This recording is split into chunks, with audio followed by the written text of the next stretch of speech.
The gunshot echoed through Willow Creek like a crack of thunder, silencing even the rowdiest patrons at the Dusty Trail Saloon as Isaiah Blackwood holstered his smoking revolver. The man who'd drawn on him lay writhing in the street, clutching his shoulder, learning the hard way what everyone in 4 counties already knew. Isaiah Blackwood wasn't just the fastest gun in the territory. He was also the coldest. "He ain't dead," Isaiah announced flatly to the gathering crowd, his voice devoid of emotion. "Someone fetch the doctor." As the crowd dispersed, whispers followed Isaiah like shadows. "Cold as winter steel," someone murmured. "They say he's never held anything gentle in his life, not a woman, not even a handshake." It was April 1878, and Isaiah Blackwood had been riding alone for nearly 10 years since the war ended. At 32, his reputation had grown larger than the man himself, a hired gun, a bounty hunter, a man who took jobs no one else would touch. His face, permanently set in stone beneath the shadow of his black Stetson, rarely betrayed emotion. Isaiah mounted his stallion, Midnight, and rode out of town, the setting sun at his back. Another job done, another enemy made, another legend added to his name. 3 days of hard riding brought him to the outskirts of Redemption, a struggling settlement nestled against the foothills of the Rocky Mountains. Isaiah hadn't planned to stop there, but Midnight needed rest, and the storm clouds gathering on the horizon promised a deluge. The town was smaller than most, a single dusty main street with the usual establishments: general store, blacksmith, saloon, and a small church at the far end. Isaiah secured a room at the boarding house run by a widow who asked no questions when he paid for a week in advance.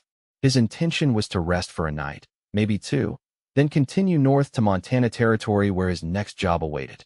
Fate, however, had other plans. Isaiah was sitting on the porch of the boarding house that evening, watching the storm roll in, when he first saw her. A young woman hurrying down the street, clutching something tight against her chest, protected from the first droplets of rain by a worn shawl. Her honey-colored hair was coming loose from its pins, and even from a distance, he could see the determination in her stride. Just as the heavens opened, unleashing a torrent of rain, the woman stumbled.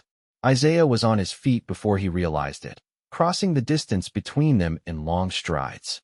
When he reached her, he saw what she'd been protecting: a small bundle, an infant no more than a few months old.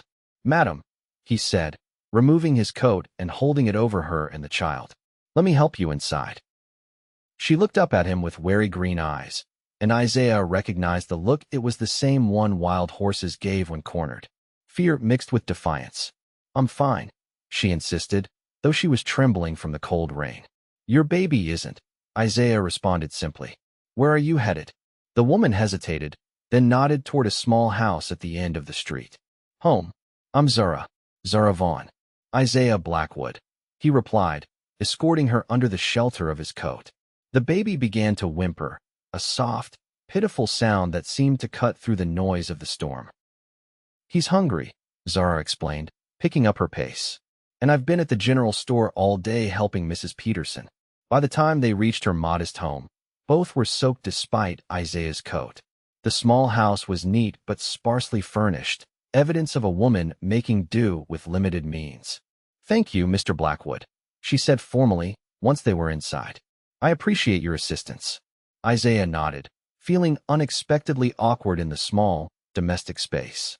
The baby's cries grew more insistent, and Zara's exhaustion was evident in the dark circles under her eyes. "Do you need anything else?" he asked, uncertain why he was prolonging his stay. Zara shook her head. "No, thank you. I just need to feed Eli and get him down for the night." Isaiah tipped his hat and turned to leave, strangely reluctant. Outside, the storm had intensified, rain falling in sheets. He made his way back to the boarding house, thinking of the woman and her child, alone in that small house at the edge of town. The next morning, Isaiah found himself at the general store, where Mrs. Peterson, the proprietor's wife, was only too happy to share information about the town's residents. Zara Vaughn. "Poor dear," Mrs. Peterson sighed, weighing coffee beans for Isaiah. "Husband died in a mining accident 6 months ago, just before little Eli was born. She's been working wherever she can, helping here, taking in washing, even doing some bookkeeping for Mr. Collins at the bank." Isaiah nodded, absorbing the information without comment. She managing all right. Mrs. Peterson's expression softened. She's proud, that one. Won't take charity, but we try to help where we can. Trouble is, there's talk of the bank foreclosing on her place. Collins is giving her time, but his patience isn't endless. Isaiah paid for his supplies and left, his mind working through what he'd learned. He had no reason to concern himself with Zara Vaughn's problems. He would be moving on soon enough, and other people's troubles had never been his concern. And yet, 3 days later, he was still in redemption. He'd told himself it was the weather. Unusual spring storms had made the mountain passes treacherous, but the truth was more complicated. Something about Zara and her infant son had lodged in his mind like a splinter. He saw her occasionally around town, always with the baby, always moving with purpose. People greeted her warmly, but Isaiah noticed the pitying glances that followed her. He understood those looks. He'd received similar ones after his parents died, before pity had given way to fear and respect. On the 4th night, Isaiah was returning to the boarding house when he heard a baby's desperate wail cutting through the quiet night. The sound came from Zara's small house, where a single lamp burned in the window. He hesitated only briefly before changing direction. The cries grew louder as he approached, and when he knocked on the door, there was a moment of silence before Zara's voice called out, strained and weary, "Who is it?" "Isaiah Blackwood," he answered. The door opened to reveal Zara, her hair disheveled, eyes red-rimmed from exhaustion or tears or both. In her arms, Eli continued to cry, his tiny face contorted in distress. "I heard him from the street," Isaiah explained. "Is everything all right?" Zara looked as if she might deny there was any problem, but then her shoulders sagged. "He's been crying for hours. Nothing helps, not feeding, not rocking. I think he might be sick, but Doc Wilson is out at the Henderson farm delivering a baby." Isaiah stepped inside without being invited. "I know something about colicky horses," he said. "Sometimes it's the same with babies. May I?" Zara hesitated, understandably reluctant to hand her child to a virtual stranger, and not just any stranger, but a man whose reputation was written in the lines of his weathered face and the gun holstered at his hip. "I won't hurt him," Isaiah said quietly, and something in his voice must have convinced her, because she carefully transferred the wailing infant to his arms. Isaiah adjusted the baby against his chest, one large hand supporting Eli's head, the other patting his back in a slow, steady rhythm. He began to walk, a gentle rocking motion accompanying each step. "My mother had a way with colicky babies," Isaiah explained, his voice low and calm. "The women in our settlement would bring their infants to her when nothing else worked." Zara watched, astonished, as Eli's cries began to soften. "Did she teach you?" Isaiah's expression flickered with something like pain. "No, but I watched. She said it was all about confidence. Babies can sense fear or uncertainty." Eli hiccuped, his cries subsiding to whimpers. Isaiah continued his slow circuit of the small room, speaking in the same low, soothing tone he used with nervous horses. "That's it, little man. Settle down now. Your mama needs some rest." Zara sank into a chair, watching as Isaiah Blackwood, the man rumored to have killed a dozen men, the cold-eyed bounty hunter who never smiled, gently rocked her son. Eli's eyes grew heavy, his breathing evening out as he surrendered to sleep. "How did you do that?" Zara whispered, amazed. Isaiah shrugged slightly, careful not to disturb the now sleeping infant. "Sometimes they just need a different touch." "He hasn't slept properly in days," Zara admitted. "I was beginning to think I was doing everything wrong." "You're not," Isaiah said firmly. "You're doing fine. Babies are just puzzles sometimes." He carefully transferred Eli back to his mother's arms. The infant stirred but didn't wake, his face peaceful in sleep. "Thank you," Zara said, looking up at Isaiah with genuine gratitude. "Truly." Isaiah nodded, suddenly uncomfortable with her gratitude. "You should get some rest while he's sleeping," he advised, moving toward the door. "Mr. Blackwood," Zara called softly as he reached for the handle. Would you like to come for supper tomorrow? It's the least I can offer for your help." Isaiah paused, knowing he should refuse. He had planned to leave in the morning if the weather cleared. Getting involved with this woman and her child would only complicate matters. "That would be fine," he heard himself say instead. The next evening found Isaiah standing outside Zara's door again, this time holding a small parcel wrapped in brown paper. He'd spent the day helping the local blacksmith repair a wagon axle, earning a few dollars and gathering information about Zara Vaughn in the process. Her husband, Thomas Vaughn, had been well-liked but reckless, taking risks in the mine that eventually cost him his life. He'd left Zara with little more than the small house and a mountain of debt. The blacksmith, like everyone else in town, spoke of Zara with respect. A good woman dealt a bad hand. Zara opened the door at his knock, looking markedly better than she had the previous night. Her hair was neatly pinned, her dress simple but clean, and there was color in her cheeks. "Mr. Blackwood," she greeted him with a smile. "Please come in."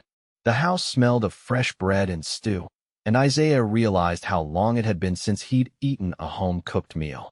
Eli was asleep in a cradle near the stove, his tiny chest rising and falling with each breath. "This is for you," Isaiah said awkwardly, holding out the package. "Well, for the boy, really." Zara unwrapped it to reveal a small wooden horse, expertly carved and sanded smooth. "Did you make this?" she asked, running her fingers over the detailed mane. Isaiah nodded. "Had some time this morning. It's not much, but when he's older." "It's beautiful," Zara said sincerely, placing it on the mantel. "Thank you." Dinner was simple but delicious: rabbit stew, fresh bread, and apple preserves. Isaiah found himself talking more than he had in years, answering Zara's questions about his travels, carefully editing the more violent aspects of his profession. "So you're a bounty hunter," Zara said finally, when he'd finished describing a journey through the painted desert. Isaiah met her gaze steadily. "Yes. People in town talk about you," she continued. "They say you're dangerous." "I am," he admitted. "To those who've earned it." Zara considered this, her green eyes thoughtful. "And yet you're gentle with a baby." Isaiah looked away, uncomfortable with her assessment. "Different circumstances call for different approaches." "Is that what my son was? A different circumstance?"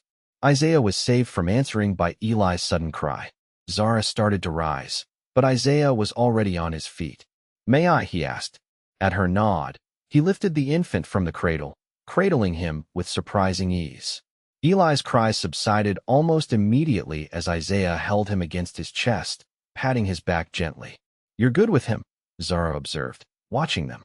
"Have you ever had children of your own?" Isaiah shook his head. "Never stayed in one place long enough. Never met a woman who'd—" He trailed off, suddenly aware of how much he was revealing. "Who'd what?"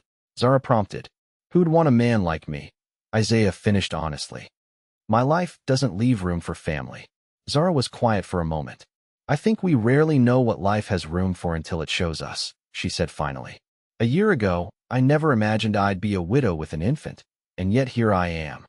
Isaiah looked down at the baby in his arms, now contentedly sucking his thumb. "Here you are," he agreed softly. Over the next 2 weeks, a routine developed.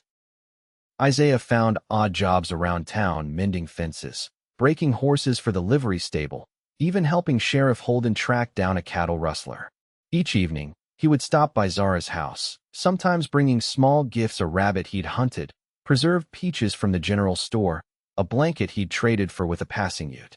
And each night, when Eli grew fussy, Isaiah would rock him to sleep, his large hands sure and gentle, his deep voice rumbling with stories and old lullabies half remembered from childhood.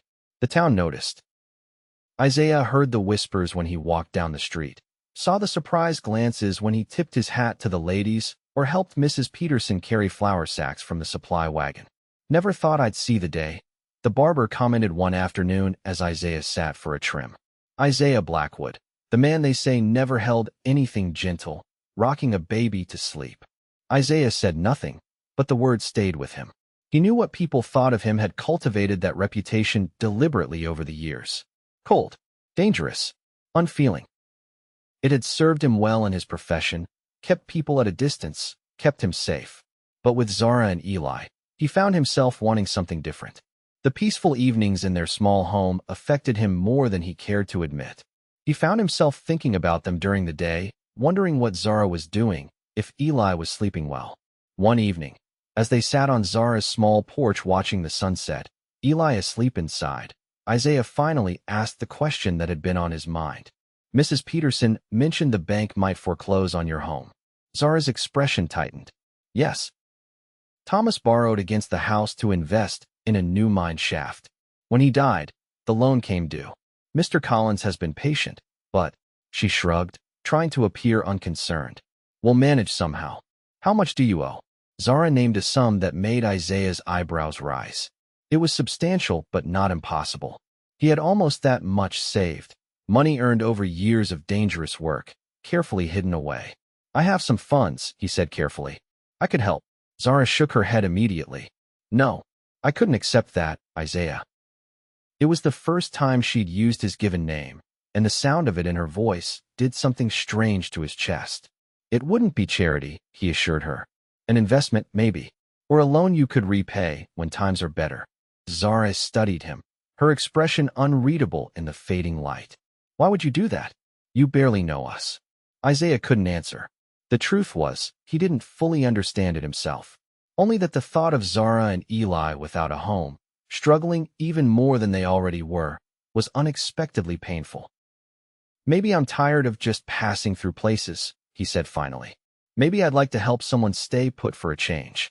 Zara reached out and touched his hand, her fingers warm against his skin. I appreciate the offer, truly, but I need to solve this myself. Isaiah nodded, respecting her decision even as he wondered how she would manage. The answer came 3 days later, when Isaiah overheard a conversation at the saloon. A group of businessmen from Denver were in town, looking to invest in local properties. Among them was a widower named James Hartford, wealthy and looking for a wife. He's taken a shine to the Vaughn woman, one of the local men commented. Offered to pay off her debts if she'll marry him.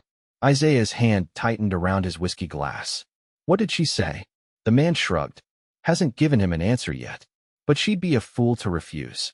Hartford's rolling in money, and she's one bad winter away from destitution. Isaiah left his drink untouched, walking through town with purposeful strides until he reached Zara's house. Night had fallen, and a single lamp burned in the window. He knocked, more forcefully than intended. Zara opened the door, surprise registering on her face at his expression. Isaiah? What's wrong? Are you going to marry him? He demanded without preamble. Zara blinked, then sighed, stepping back to let him in.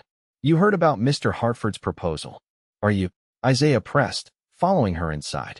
Eli was asleep in his cradle, oblivious to the tension in the room. Zara crossed her arms defensively. I haven't decided. He's offered a very generous arrangement. An arrangement, Isaiah repeated flatly. Is that what marriage should be? For a woman in my position, sometimes practicality must take precedence over other considerations, Zara replied carefully. Mr. Hartford is respectable. He would provide well for Eli. And what about you? Isaiah asked, moving closer. Would he provide for your happiness? Do you care for him at all? Zara looked away. I barely know him, but he seems kind enough. Kind enough, Isaiah echoed. Is that all you want? Someone kind enough? Zara's eyes flashed with sudden anger. What I want doesn't matter. I have a child to think about, a home to save. What would you have me do? Not sell yourself to the highest bidder, Isaiah retorted, then immediately regretted his harsh words when he saw the hurt in her eyes. That's unfair, she said quietly. You of all people should understand doing what's necessary to survive. Isaiah ran a hand through his hair, frustrated with himself, with the situation. I'm sorry. That was wrong of me. Zara's anger faded as quickly as it had come. Why are you so upset about this, Isaiah? He turned away, moving to the window to stare out at the darkness. How could he explain feelings he barely understood himself? In the weeks he'd spent in redemption, something had changed within him. The quiet evenings in this small house, the simple pleasure of holding Eli while he slept, the way Zara looked at him sometimes, as if she saw past his reputation to the man beneath all of it, had awakened longings he'd buried years ago. I don't want you to marry him, he said finally, his voice low. I don't want you to marry anyone. He heard her soft intake of breath, felt her presence as she moved to stand behind him. What are you saying, Isaiah? He turned to face her, knowing he was at a crossroads. He could walk away now, return to the life he knew solitary, dangerous, uncomplicated. Or he could risk everything on the chance that what he felt wasn't one-sided. I'm saying that I care for you, Zara. For you and for Eli. More than I thought possible. The words felt foreign on his tongue after so many years of emotional silence. But once started, he couldn't stop. I know I'm not the kind of man a woman like you should want. I've done things I'm not proud of. I have enemies. My past will always follow me. But these past weeks have shown me a different kind of life. And he never finished the sentence because Zara had closed the distance between them, rising on her toes to press her lips to his. The kiss was tentative at first, a question more than a statement. But when Isaiah's arms encircled her waist, drawing her closer, it deepened into something more certain. When they broke apart, Zara's eyes were bright with unshed tears. I was afraid you would leave, she confessed. That one morning I would wake up and you'd be gone. I thought about it, Isaiah admitted. More than once. But I couldn't bring myself to do it. Zara touched his face, her fingers tracing the lines at the corners of his eyes. The night you helped with Eli, when he wouldn't stop crying, I saw something in you that others miss. A gentleness they say you don't possess. Isaiah turned his head to kiss her palm. I never had reason to show it before. From the cradle, Eli stirred, making the small fussing sounds that preceded a full cry. Without hesitation, Isaiah moved to lift him, settling the baby against his shoulder with practiced ease. There now, he murmured, patting Eli's back. No need for all that noise. We're right here. Zara watched them, her heart full. What happens now? She asked softly. Isaiah looked down at the baby in his arms, then at the woman who had somehow breached the walls around his heart. Now we figure it out together, he said. If that's what you want. And Hartford's offer? Zara pressed. The bank will still want their money. Isaiah smiled, the expression transforming his usually stern face. I have a better offer. Marry me instead. My money isn't Hartford's fortune, but it's enough to clear your debts and give us a start. Zara's eyes widened. Isaiah Blackwood, are you proposing to me? Poorly, it seems, he replied with a soft laugh. But yes, I love you, Zara. You and Eli both. I want to be a husband to you and a father to him. If you'll have me. Tears spilled down Zara's cheeks as she nodded. Yes, she whispered. Yes, we'll have you. Eli, as if understanding the significance of the moment, cooed happily against Isaiah's shoulder, his tiny hand clutching at the man's shirt. The wedding took place 2 weeks later in Redemption's small church. The entire town turned out, curious to witness Isaiah Blackwood, the notorious bounty hunter who they'd said would never hold a woman, kindly take Zara Vaughn as his wife. Sheriff Holden stood as Isaiah's best man, having developed a grudging respect for the former bounty hunter over the past weeks. Mrs. Peterson, teary-eyed and beaming, held Eli during the ceremony. As Zara and Isaiah exchanged vows, the whispers among the congregation were no longer about his fearsome reputation, but about the transformation they'd witnessed, how the baby had changed him, how love had softened the hardened gunslinger. That night, as the town celebrated at the Dusty Trail Saloon, Isaiah slipped away early, returning to the small house that was now his home as well. He found Zara in the bedroom, attempting to rock a fussy Eli to sleep. Here, he said, holding out his arms. Let me. Isaiah took the baby, cradling him close as he began to pace the room, humming softly. Eli's eyes grew heavy, his tiny body relaxing as sleep overcame him. You have magic hands, Zara whispered, watching from the doorway in her nightgown. Isaiah carefully placed the sleeping infant in his cradle before turning to his new wife. Only with him, he said, drawing her into his arms. And with you. As midnight approached, with Eli sleeping peacefully and Zara nestled against his chest, Isaiah reflected on the strange turns his life had taken. A month ago, he had been a solitary figure riding through the wilderness, his only companions a horse and a reputation for coldness. Now he was a husband, a father, a man with roots beginning to form in the rocky soil of redemption. What are you thinking about? Zara murmured sleepily against his shoulder. Isaiah smiled in the darkness, his hand gently stroking her honey-colored hair. I'm thinking that they were wrong about me. Who was wrong? Everyone who said I'd never hold anything gentle, he replied, pressing a kiss to her forehead. They didn't know I was waiting for the right things to hold. Outside, the stars wheeled overhead, marking the passage of time in a small frontier town where a man known for his deadly hands had found redemption in the gentle weight of an infant against his chest and the love of a woman who saw beyond his scars.